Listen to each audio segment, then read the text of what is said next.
नमस्कार मित्रों, मैं विपिन मिश्रा एक बार फिर एक नए विचार के साथ आपके सामने उपस्थित हुआ हूँ। लोग कहते हैं ईश्वर नहीं है, ईश्वर मदद नहीं करता है, हम जब कुछ करते हैं तभी हमको उसका प्रतिफल मिलता है। ऐसा कई सारे लोग कहते हैं, भले ही वह नास्तिक हों या आस्तिक। सब कहते हैं जब तक हम कुछ नहीं करेंगे ईश्वर हमें कुछ नहीं देगा। लेकिन दोस्तों, आज हम आपको एक ऐसी घटना के बारे में बताएंगे जिस घटना ने ईश्वर के होने और ईश्वर के दयालु होने के प्रमाण प्रस्तुत किए हैं। दोस्तों, कहानी की शुरुआत होती है एक आर्मी की बटालियन से। आर्मी की एक टुकड़ी लेकर के एक मेजर साहब पहाड़ी दुर्गम क्षेत्र में जा रहे थे। रास्ता पैदल तय कर रहे थे। जवान मेजर साहब के नेतृत्व में आगे बढ़ते जा रहे थे। आपको पता है कि जब पहाड़ी क्षेत्र में दूरी तय करनी होती है तो ऊंचाई कभी चढ़नी होती है, कभी नीचे उतरना होता है। कितना मुश्किल होता है। उस मुश्किल दौर में भी चूँकि वह हमारे देश के जाबाज सैनिक थे, अपना सर्वस्व देते हुए आगे बढ़ते जा रहे थे। लेकिन भूख प्यास से बहुत ही परेशान हो चुके थे। थकान भी इतनी ज़्यादा थी कि आगे चलना मुनासिब नहीं हो पा रहा था। दौर यह था कि उस समय उनके पास खाने को भी कुछ नहीं था, लेकिन फिर भी उस पोस्ट तक जाने के लिए अपना सर्वस्व दे रहे थे, क्योंकि अगर वो समय पर उस पोस्ट पर नहीं पहुंचते तो देश समस्या में पड़ सकता था। इन बातों को ध्यान में रखते हुए आगे बढ़ रहे थे, लेकिन फिर भी हाँफते हुए मेजर साहब से कह रहे थे, साहब एक चाय मिल जाती तो आगे का रास्ता कुछ सरल हो जाता। मेजर साहब भी कुछ नहीं कर पा रहे थे, क्योंकि वहाँ पर चाय इत्यादि की कोई व्यवस्था ही नहीं थी। सुनसान वीरान एरिया। बहुत परेशान हो गए।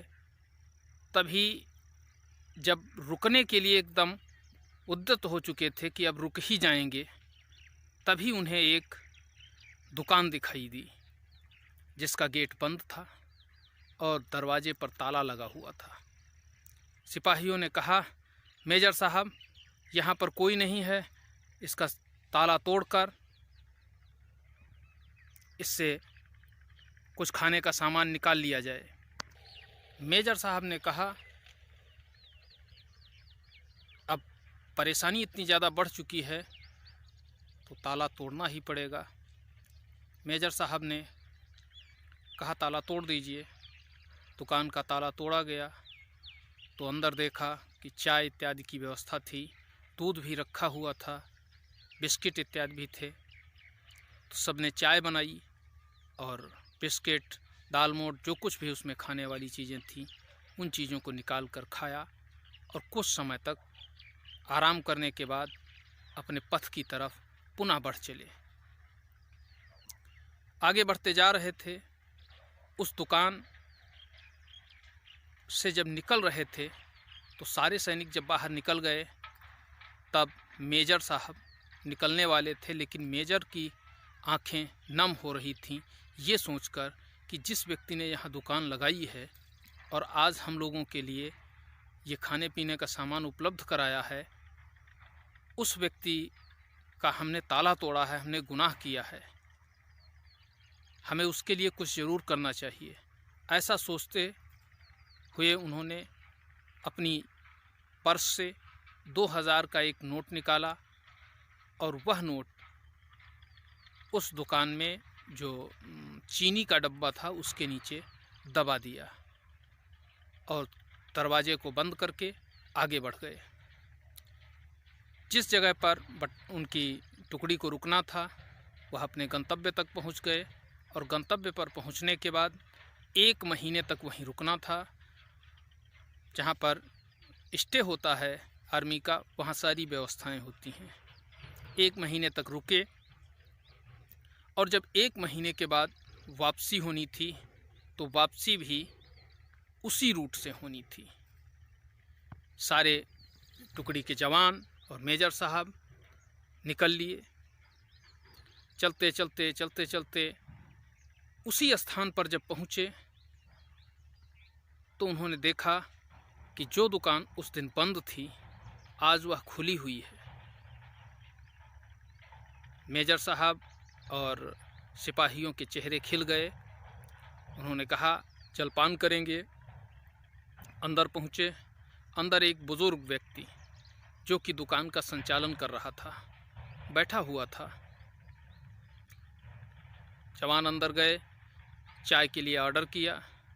चाय बनाई उसने, बिस्किट इत्यादि खिलाए। जो कुछ उन्होंने खाया, खिलाने के बाद उनसे वार्ता ही हो रही थी तो एक जवान ने पूछा कि बाबा, इस सुनसान एरिया में तुमने दुकान की है, क्या यहाँ कोई ग्राहक आता भी है या कुछ कमाई हो पाती है या नहीं हो पाती है? तो बाबा ने कहा, भैया सब भगवान का दिया है, भगवान हमारे रोजी रोटी प्रबंध कर देते हैं। उसकी ऐसी बातें सुनकर एक जवान को ठिठोली सूझी। उसने कहा, ईश्वर क्या कर देता है? क्या आप मानते हैं कि ईश्वर है? तो उन्होंने कहा, हाँ भैया, ईश्वर है और मैं मानता हूँ और उसने कई बार मेरी मदद की है। तो उन्होंने कहा, क्या बात करते हो बाबा, ईश्वर भी कहीं किसी की मदद करता है? जो कुछ भी करना होता है खुद को ही करना होता है, और जब तक आप खुद में सक्षम नहीं होंगे ईश्वर किसी की कोई मदद नहीं करता है। हमने सुना है ईश्वर भी उसी की मदद करता है जो प्रयत्नशील होता है। बुजुर्ग ने कहा, भैया मैं आपकी बात से असहमत नहीं हूँ लेकिन सहमत भी नहीं हूँ, क्योंकि ईश्वर उसकी मदद नहीं करता है जो मेहनत करता है। ईश्वर उसकी मदद करता है जो दिल से उसको पुकारता है, जो टूट चुका होता है, उसके पास कोई सहारा नहीं होता है, और जब वह ईश्वर से सहारा मांगता है ईश्वर उसको सहारा जरूर देता है। उन्होंने कहा, क्या बात करते हो बाबा, ऐसा कैसे हो सकता है? तो बाबा ने कहा, आप मानेंगे नहीं लेकिन 1 माह पुरानी ही हम आपको एक घटना बताएंगे। हमारा लड़का बीमार हो गया, हमारे घर में उसका ट्रीटमेंट करवाने के लिए एक भी पैसा नहीं था। अब दवाई ऐसी चीज़ होती है कि उसमें हम पैसा ना ही कम दे सकते हैं और बिना पैसे के कुछ हो भी नहीं सकता है। बच्चे को लेकर हम डॉक्टर के पास गए और डॉक्टर ने उसको मेडिसिन दी। अब डॉक्टर को देने के लिए मेरे पास एक भी पैसा नहीं था। मैंने डॉक्टर से ऐसे ही कहा, डॉक्टर साहब मेडिसिन का पैसा मैं अपनी दुकान से जाकर आपको देता हूँ। डॉक्टर ने कहा, ठीक है, पेशेंट अभी एडमिट है, ले आइए। भाइयों, हमारे पास एक भी पैसा नहीं था, पैसे की कोई गुंजाइश नहीं थी। हम करते तो क्या करते? मैंने तो उसको इसलिए बोल दिया था कि वह मेडिसिन दे दे हमारे बच्चे को, जिससे वह स्वस्थ हो जाए। मैं वहाँ से बेसुध अपनी दुकान की तरफ आ रहा था और रास्ते भर यही सोच रहा था कि हे प्रभु, मैंने उससे कह तो दिया है कि मैं अभी अपनी दुकान से वापस आकर तुम्हें पैसा दूंगा, लेकिन मेरे पास उसे देने के लिए कुछ भी नहीं है। मैं क्या करूं? मेरी बात खराब हुई जा रही है, और वह भी ऐसे व्यक्ति से जिसने हमारे बच्चे को जीवन दिया है। मैं तो उसकी कोई मदद करने में भी सक्षम नहीं हूँ। प्रभु, आप ही हमारी लाज बचा सकते हैं। आपके बिना इस धरती पर कोई भी हमारी मदद करने वाला नहीं है। आप विश्वास नहीं करेंगे, जब मैं अपने दुकान के पास पहुंचा तो दुकान का ताला टूटा हुआ था। मेरे ऊपर तो समझो वज्रपात हो गया। मैंने सोचा कि जो कुछ भी दुकान में था लगता है वह भी कोई उठा ले गया। अब मैं उसको बेचकर भी अपने बच्चे के लिए पैसा नहीं जुटा सकता हूँ। मैं हताश निराश दुकान में घुसा। तो जब दुकान के अंदर पहुंचा तो दुकान में सारी चीज़ें व्यवस्थित रखी हुई थीं। चीनी के डब्बे के नीचे मुझे 2000 रुपये का नोट मिला। वह नोट जो हमारे लिए उस समय स्वर्ग से भी ज़्यादा आवश्यक था। मैंने प्रभु को धन्यवाद दिया।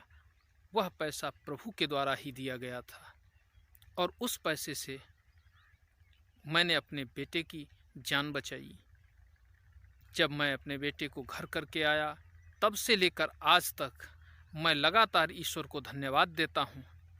बाबा की इन बातों को सुनकर वो सारे सैनिक बाबा की तरफ देखने लगे, क्योंकि सैनिकों को पता था कि इस दुकान का दरवाज़ा हमने ही तोड़ा था, ताला हमने ही तोड़ा था और दरवाज़ा बिना ताले का छोड़कर हम ही लोग गए थे। लेकिन उन्होंने मेजर की तरफ देखा तो मेजर ने उनको इशारा किया कि कोई भी एक भी शब्द जुबान से नहीं निकालेगा, खामोश रहना है, कहानी सुनिए। बाबा ने कहा, इस जीवन में जो ईश्वर ने मेरे साथ किया था वह मैं कैसे भूल सकता हूँ। बच्चे, ईश्वर होता है, उसे मानिए। खैर, बुजुर्ग को धन्यवाद दिया मेजर साहब ने और कहा, बाबा आपकी बात 100% सही है। ईश्वर अवश्य होता है और ईश्वर जब हम विषम परिस्थितियों में होते हैं तो हमारी मदद करता है। ऐसा कहकर उसका बिल चुकाया और सारा पेमेंट करने के बाद पूरी टुकड़ी के साथ मेजर वहाँ से अपने गंतव्य के लिए रवाना हुआ। जब वह उसकी दुकान से बाहर निकला तो सैनिकों ने उससे पूछा कि मेजर साहब, आपने हमें बोलने से क्यों रोक दिया था? क्योंकि उसकी मदद मैंने नहीं, ईश्वर ने नहीं, मैंने की थी। आपने शायद उसको वहाँ पर पैसे रखे होंगे। मेजर ने उनकी तरफ देखा और उनसे कहा, एक बात बहुत गौर से सुनना, वह मैं नहीं था, वह ईश्वर ही था। आप भी ईश्वर हैं, वह बुजुर्ग भी ईश्वर है। तो सबने कहा, कैसे? उन्होंने कहा, जब हम भूख प्यास से व्याकुल थे तो उस बुजुर्ग ने ईश्वर बनकर हमें चाय दी, बिस्किट दिए, दालमोट दी। भले ही वह वहाँ नहीं था, लेकिन उसने वो सारा सामान मुहैया करवाया। और मैं ईश्वर इसलिए था क्योंकि ईश्वर की प्रेरणा से ही मैंने वहाँ पर पैसे छोड़े थे। अगर ईश्वर मुझे प्रेरित नहीं करता तो मैं भी नहीं छोड़ता और बिना सोचे समझे उस दुकान से बाहर निकल जाता। ईश्वर कब किसको ईश्वर बना दे ये पता ही नहीं चलता है। हो सकता है कल आप ईश्वर बन जाएं, परसों दूसरा ईश्वर बन जाए। ईश्वर के रूप अनेक हो सकते हैं, लेकिन ईश्वर है और लोगों की मदद भी करता है। मेजर की ये बातें सुनकर सारे सैनिकों के अंदर ईश्वर के प्रति कृतज्ञता स्पष्ट दिख रही थी।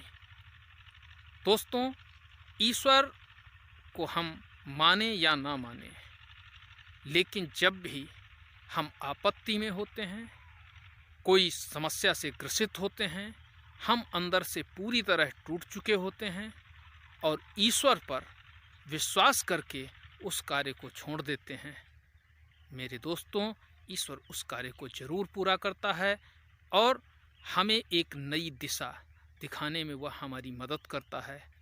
इसलिए जीवन में कभी भी इतने हताश न हो, जीवन में कभी भी इतने निराश न हो कि आपको ऐसा लगने लगे कि हमारा जीवन ही बेकार है, व्यथित है।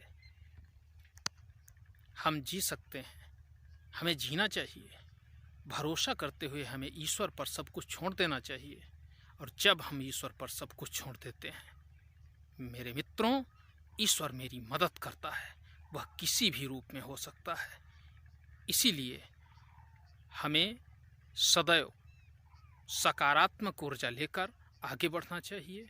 हम कोई भी कार्य करें, क्या मैं सही कार्य करता हूं तो मेरे राम हैं और जो गलत काम करते हैं उनके नहीं हैं। निष्ठा पर निर्भर करता है कि मेरी निष्ठा कैसी है।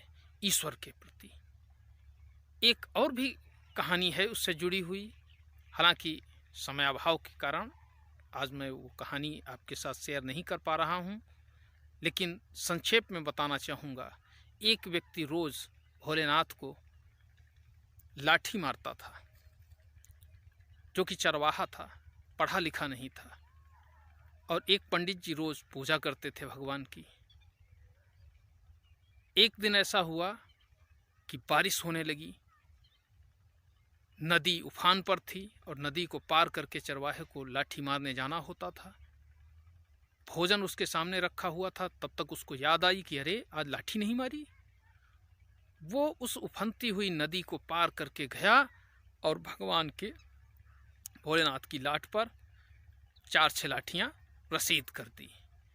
जब लाठियाँ वो मार ही रहा था, तभी भोलेनाथ प्रकट हो गए और उससे कहा, वत्स, तुम्हारी सेवा से मैं प्रसन्न हुआ, तुम्हारी भक्ति से मैं प्रसन्न हुआ, वरदान मांगो। पंडित जी भी वहीं खड़े हुए थे, तो उसने कहा, हमें वरदान नहीं चाहिए, हम तो अपना प्रण पूरा करने आए थे। खैर, ईश्वर ने तब भी उसको आशीर्वाद दिया, कई वरदान दिए। पंडित जी ने कहा, प्रभु मैं भी एक आग्रह करना चाहूँगा। तो भोलेनाथ ने कहा, पूछिए पंडित जी। तो पंडित जी ने कहा, मैं लगातार पूरा जीवन आपकी सेवा करता रहा, आपने कभी भी मुझे दर्शन नहीं दिए, और ये व्यक्ति आपको लाठियाँ मारने आता था, फिर भी आपने इसको दर्शन दिए। तो भोलेनाथ ने कहा, देखिए इसके अंदर एक निष्ठा थी।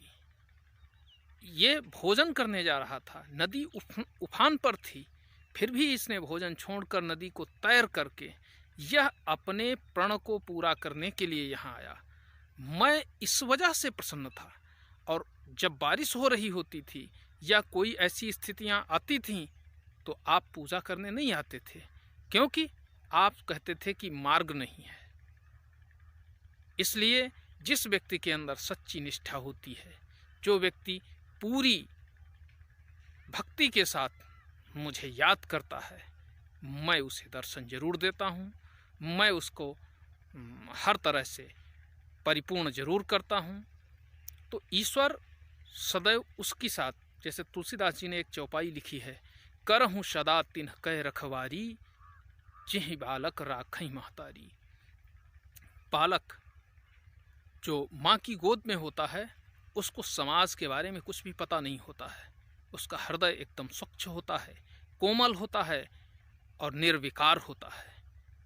ऐसे व्यक्ति जो होते हैं, जिनका उस बच्चे की तरह हृदय होता है, उस व्यक्ति की ईश्वर जरूर मदद करता है और उसकी सदैव रखवाली ईश्वर करता है। हम आपको भी अपने अंदर ऐसी भावनाएं रखनी चाहिए जिससे कि किसी भी व्यक्ति का अहित न हो। ईश्वर हमारी जरूर मदद करेगा, ईश्वर हमें हर तरह से मजबूती प्रदान करेगा, हमारा पथ प्रदर्शन करेगा और हमें उन्नति के मार्ग पर पहुंचाने के लिए वह हमारी मदद जरूर करेगा। धन्यवाद मित्रों। इसी के साथ इस कहानी को समाप्त करते हैं।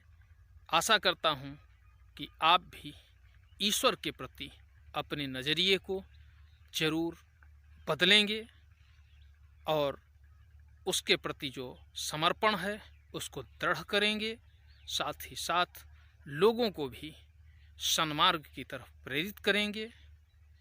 इस वीडियो को अगर चाहें तो लाइक भी कर दें, चैनल को सब्सक्राइब कर लें, साथ साथ इसको शेयर करें अगर चाहें तो। ठीक है। धन्यवाद मित्रों। जय हिंद, जय भारत, जय श्री राम।